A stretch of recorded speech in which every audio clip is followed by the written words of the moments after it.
Now let's derive the second equation. Equation for position-time relation. Let us say that a car has travelled a distance s with a uniform acceleration of a in time t. The distance travelled by the car can be obtained from the enclosed area OABC in the graph.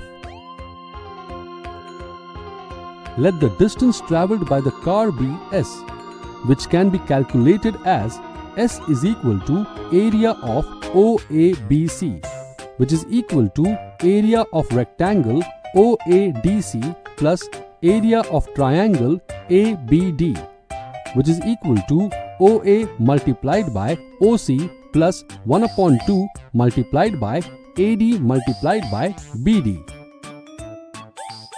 By substituting OA is equal to U, OC is equal to AD is equal to T and BD is equal to AT, we get S is equal to U multiplied by T plus 1/2 multiplied by T multiplied by AT, which is equal to UT plus 1/2 AT square.